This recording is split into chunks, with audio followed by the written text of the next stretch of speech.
cosas con las que no deberíamos jugar. La Ouija es una de ellas, porque a veces no abres una conversación, abres una puerta, y lo que cruza al otro lado no siempre quiere volver. Hoy no te voy a contar teorías, te voy a contar hechos reales, casos documentados. Si estás aquí es porque tú también quieres saber la verdad y yo voy a contártela desde el sofá, pero no te relajes, porque esta vez el miedo no viene de una película, viene de algo que mucha gente ha tocado con sus propias manos. El primer caso que te voy a contar es el expediente Vallecas.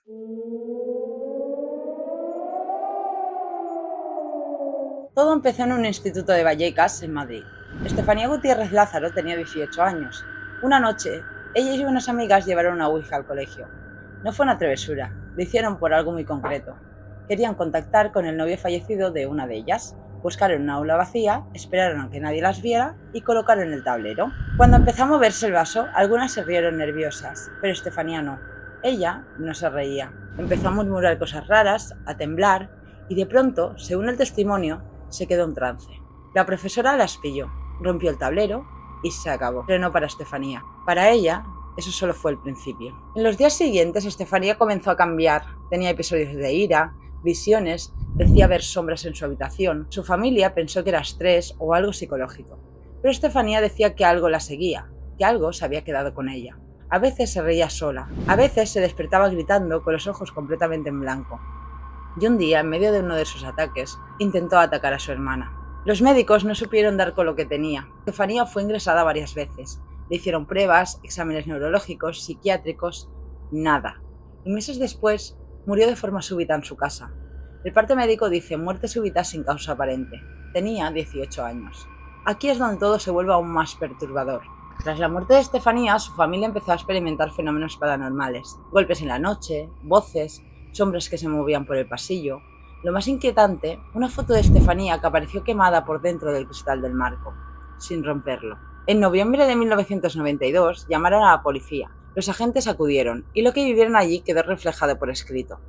Un informe policial dice: una puerta del armario se abrió de forma súbita, una mancha apareció sobre la mesa, se escucharon golpes secos y en presencia de los agentes un crucifijo giró violentamente sobre sí mismo. Esto está en un documento oficial de la Policía Nacional. El caso se archivó, nunca se reabrió, pero los policías que estuvieron allí siguen diciendo que lo que vieron fue real y la familia no volvió a ser la misma. De hecho, la historia inspiró una de las películas de terror más conocidas en España, Verónica, de Paco Plaza. ¿Qué pasó realmente en Vallecas? Lo fácil sería pensar que todo fue una coincidencia, que Estefanía tenía un problema neurológico, que la ouija fue solo una excusa, pero hay cosas que no encajan, como la muerte súbita sin causa médica, o la foto quemada desde dentro del cristal sin que éste se rompiera, o el detalle más inquietante, un informe policial firmado por agentes del Estado que habla de puertas que se abren solas, ruidos inexplicables, objetos que se mueven ante testigos.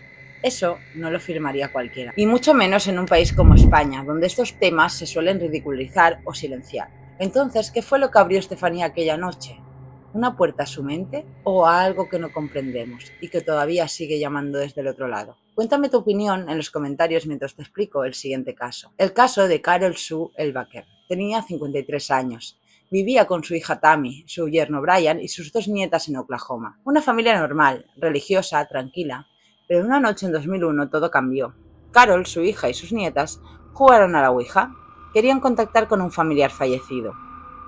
Pero lo que contestó el tablero no fue una presencia amable. Les dijo que Brian, el padre de familia, era maligno, que era una amenaza para todos y que debían eliminarlo. Horas después de esa sesión, en plena madrugada, Carol entró al dormitorio de Brian con un cuchillo de cocina y sin mediar palabra lo apuñaló mientras dormía. Su hija Tammy no solo no lo impidió, sino que apoyó el crimen.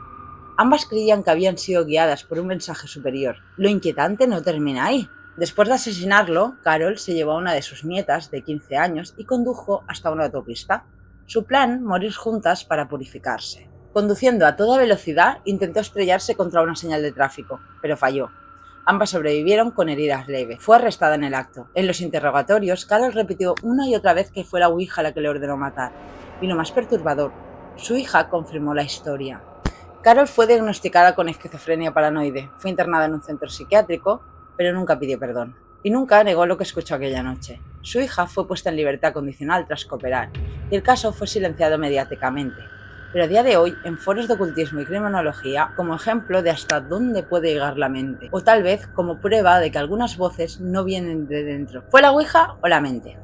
Este caso es distinto. No hay fantasmas, no hay objetos que se mueven. Hay algo mucho más inquietante, la mente humana. ¿Puede una tabla de ouija convencer a una persona de que debe matar? ¿O fue la ouija solo una excusa para justificar lo que ya tenía dentro?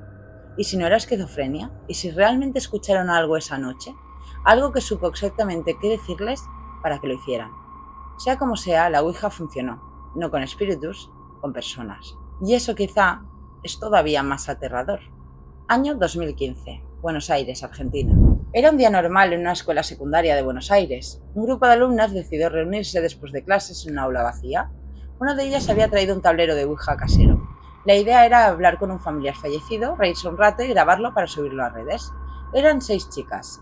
Nadie pensó que eso iba a acabar mal, pero a mitad de la sesión una de ellas, de 16 años, se quedó paralizada. Empezó a temblar, gritó y luego empezó a reírse con una voz que no era suya. Las demás, asustadas, pensaron que estaba bromeando, pero cuando se acercaron ella empezó a gritar frases sin sentido en otro idioma. Se golpeaba la cabeza contra la pared, se retorcía en el suelo. Una de las chicas grabó todo con su móvil. En el vídeo se la escucha decir: no soy yo, no soy yo, está dentro. Las chicas salieron corriendo, llamaron a un profesor y al verla llamaron a la ambulancia. Fue trasladado de urgencia al Hospital Paroisien en el sur de Buenos Aires. El personal médico registró el episodio de convulsión con posible brote psicótico, pero los médicos no lograron encontrar causas médicas claras. Las pruebas salieron normales. Una doctora declaró a la prensa que no tenía fiebre ni antecedentes, pero su mirada no era la suya. Al día siguiente, la adolescente no recordaba nada. Solo dijo: sentí que alguien me agarraba por dentro y después no me acuerdo. El vídeo se filtró y circuló por foros de internet. Algunos decían que era un ataque de nervios, otros que fue una posesión real, pero lo más inquietante es lo que contaron las otras chicas después. Dijeron que el tablero deletreó el nombre de Al-Azhar antes de que todo ocurriera, un nombre que ninguna de ellas conocía. Buscaron después y encontraron que en ciertos libros de demonología se menciona como un espíritu burlón. ¿Fue casualidad? ¿Una broma que se fue de las manos? ¿O realmente invocaron algo que no entendían y que respondió demasiado rápido? ¿Una posesión o una puerta que nadie supo cerrar? Puede que lo que ocurrió en esa aula fuese una crisis nerviosa, puede que esa chica estuviese sugestionada, o puede que la ouija, una vez más, funcionó. Pero no como ellas esperaban. No para hablar con alguien querido, sino para llamar a algo que estaba esperando ser llamado. Lo realmente inquietante no es que se convulsionara, es que no recuerda nada, y que lo que decía con esa voz no era suyo. ¿Qué pasó esa tarde en Buenos Aires? ¿Fue una broma pesada que se salió de control? ¿O una advertencia de que la ouija no es un juego, aunque así empiece? Vamos con la siguiente historia. En 2007, un internado católico de Querétaro, del que nunca se reveló el nombre oficialmente, empezó a tener fama de estar embrujado. Las internas hablaban de gritos por las noches, risas que venían de pasillos vacíos y una figura con hábito que no era ninguna de las monjas. Pero lo que nadie sabía es que todo había comenzado con un tablero de ouija. 3 alumnas lo introdujeron a escondidas. Querían contactar con un chico que había muerto años atrás. En la primera sesión algo respondió y no volvió a marcharse.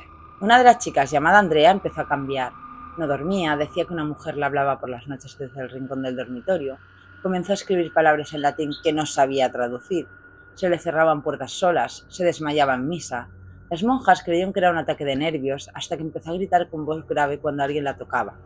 No me toques, soy mía. Esa frase la repitió 3 días seguidos hasta que tuvieron que llamar a un sacerdote. El padre Joaquín, único nombre que trascendió, aceptó realizar un rito de liberación. Durante la ceremonia, Andrea se desmayó, se arañó el pecho y vomitó una bola de pelo. Después de eso estuvo 24 horas en coma y al despertar no recordaba nada.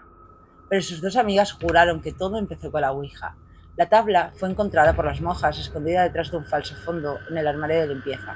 Pero en una esquina, escrito con lápiz, ponía: ya no hace falta llamarme, estoy aquí. El internado fue reformado ese mismo año. Algunas habitaciones se cerraron y nunca más volvieron a usarse.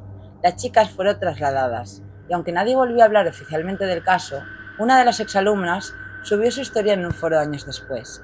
Decía que la ouija funcionó y que cuando alguien se conecta, no siempre se desconecta a tiempo. La ouija no necesita tu permiso, solo una rendija. Este caso nos muestra algo distinto. Aquí no hubo bromas, no hubo cámaras, solo 3 chicas, una tabla de cartón y una curiosidad que se fue de las manos. Dicen que la ouija es un simple juego, pero en este internado nadie volvió a reírse después de usarla. Una posesión, un exorcismo, una tabla rota escondida como si con eso bastara. Pero lo más inquietante no es lo que pasó, es lo que se quedó allí. Porque si esa entidad realmente entró cuando la llamaron, ¿quién dice que salió cuando se marcharon? Si has llegado hasta aquí, gracias por acompañarme en este viaje oscuro, entre tableros malditos, voces que no eran nuestras y puertas que jamás deberían haberse abierto. La Ouija no es un juego, y después de lo que acabamos de ver, creo que tú y yo lo tenemos bastante claro. Pero dime una cosa, ¿alguna vez has jugado?